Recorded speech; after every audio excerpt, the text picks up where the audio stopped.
Olá, sejam muito bem-vindos a mais uma análise estratégica do projeto Alero Turbo. Hoje a gente vai mergulhar em dois temas que são simplesmente cruciais para a prova da Alero: responsabilidade do Estado e controle da administração. São assuntos densos, é verdade, mas dominar eles é o que separa a aprovação. E para guiar a gente nessa jornada, estamos nos baseando, claro, no material de excelência do professor doutor Marcelo Lessa. A gente vai destrinchar aqui as ideias centrais, os pontos-chave do trabalho dele, para entregar tudo de forma direta, focada no que a banca realmente quer saber. Exatamente. O nosso foco hoje é o caderno de número 8. A gente vai falar tudo sobre responsabilidade civil do Estado e controle da administração pública. Então, vamos começar que o conteúdo é de primeira. E para organizar o raciocínio, olha só o nosso mapa do caminho. A gente começa com uma introdução, depois mergulha na responsabilidade objetiva, avança para as nuances da omissão e prescrição, entende o ecossistema de controle, dá um foco especial no Tribunal de Contas e, por fim, faz aquela revisão final com as pegadinhas de prova. É uma construção lógica, degrau por degrau. E por que começar justamente com esses dois temas? Simples, eles são a base do que a gente chama de accountability, a prestação de contas no setor público. De um lado, como o Estado paga pelos seus erros. Do outro, como a gente garante que o seu poder gigantesco não saia dos trilhos. Ok, então vamos direto ao ponto principal: o coração da responsabilidade do Estado, o famoso artigo 37, parágrafo 6º da Constituição. Entender bem esse dispositivo é a base para resolver praticamente qualquer questão que apareça sobre isso na prova. A teoria que o Brasil adota como regra geral é a do risco administrativo. O raciocínio é bem direto. Se o Estado atua para o bem de todos, ele assume o risco dessa atividade. Se um agente público, agindo nessa qualidade, causa um dano a alguém, o Estado indeniza. Ponto. A vítima não precisa ficar provando se o agente teve culpa ou não. E para essa responsabilidade acontecer na prática, a prova precisa mostrar essa tríade aí: conduta, dano e nexo causal. Para fins de concurso, isso é ouro. A banca vai tentar quebrar um desses três pilares. Ela vai criar uma situação onde não houve conduta do Estado, ou o dano não foi comprovado, ou, o que é mais comum, vai dizer que o nexo causal foi quebrado por algum fator externo. Fique de olho nisso.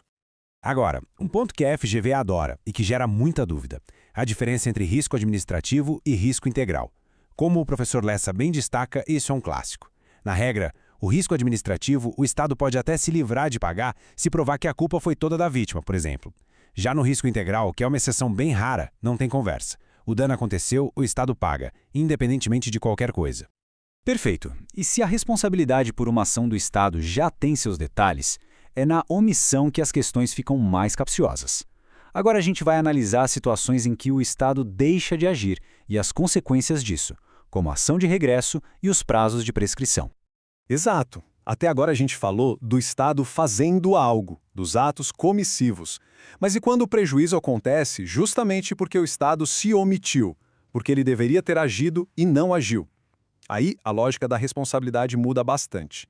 E aqui está a grande virada de chave. Na omissão, a gente tem que perguntar: o dever de agir do Estado era geral ou específico? Se for genérico, tipo a segurança numa rua qualquer, a responsabilidade é subjetiva. Precisa provar a falta do serviço. Agora, se o Estado tinha um dever específico de cuidar daquela pessoa, como um preso que está sob sua custódia, aí a omissão gera responsabilidade objetiva. Outro ponto que o STF já pacificou e que é fundamental, lá no tema 940, é a chamada dupla garantia. A lógica por trás disso é brilhante. Primeiro, protege a vítima, que vai processar o Estado, que tem dinheiro para pagar. Segundo, protege o agente público, que não vai ficar com medo de trabalhar, pensando que pode ser processado diretamente a cada canetada. Ele só responde depois para o próprio Estado, numa ação de regresso, e só se ficar provado que ele agiu com dolo ou culpa. E o tempo para buscar essa indenização? Anota aí, porque esse número despenca em prova: 5 anos. A regra geral de prescrição para ações contra a Fazenda Pública é de 5 anos, por força do Decreto 20.910 de 32. É uma regra especial, que passa na frente dos prazos lá do Código Civil. Muito bem, fechamos a parte da responsabilidade e agora vamos para o nosso segundo grande pilar: o ecossistema de controle da administração. A gente já viu como o Estado é responsabilizado, agora vamos ver como ele é fiscalizado no dia a dia. Basicamente, a administração pública é vigiada por 3 canais diferentes. Tem o controle administrativo, que é o controle interno, feito pela própria administração, revendo seus atos, e tem um controle externo, que é feito tanto pelo Poder Legislativo, com aquele auxílio fundamental do Tribunal de Contas, quanto pelo Poder Judiciário. E aqui tem uma distinção que vale ouro na prova: a diferença entre controle de legalidade e de mérito. O Judiciário e o Legislativo fiscalizam a legalidade para ver se o ato seguiu a lei, mas eles não podem entrar no mérito, na escolha do gestor. O juiz pode anular um ato ilegal, mas ele não pode revogar um ato que é legal só porque ele acha que foi uma má decisão. Isso só a própria administração pode fazer.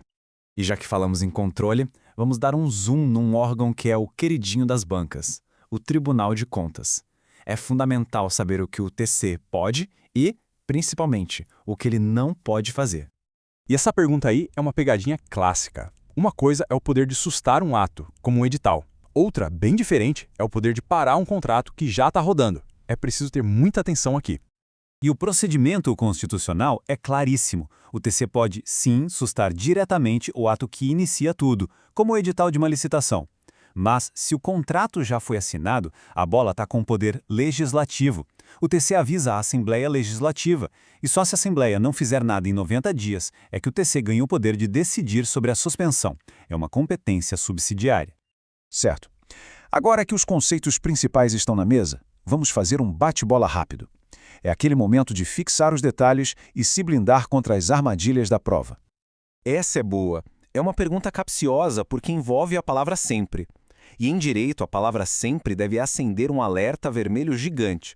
A gente precisa pensar nos limites da imprescritibilidade.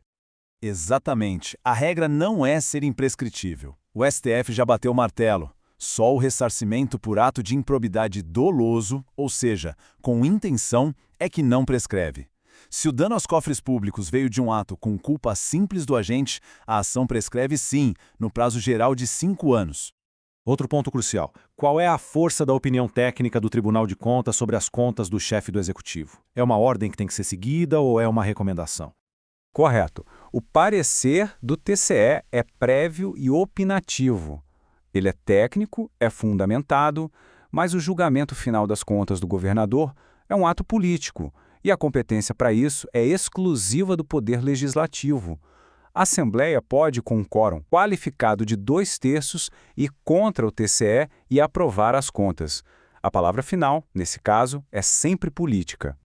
E como o professor Lessa conclui em seu material, o grande objetivo por trás de todo esse sistema de responsabilidade e controle é garantir que o poder do Estado seja usado para o bem, com justiça e dentro da lei, sempre para fortalecer o Estado de Direito. Esperamos que essa análise estratégica tenha ajudado na preparação. Este resumo foi produzido a partir do conteúdo do projeto Alero Turbo, sob autoria e orientação do professor Dr. Marcelo Lessa. Se esse conteúdo te ajudou, não esqueça de se inscrever no canal e ativar o sininho das notificações. Assim, o YouTube te avisa imediatamente assim que o próximo resumo for liberado. Até a próxima!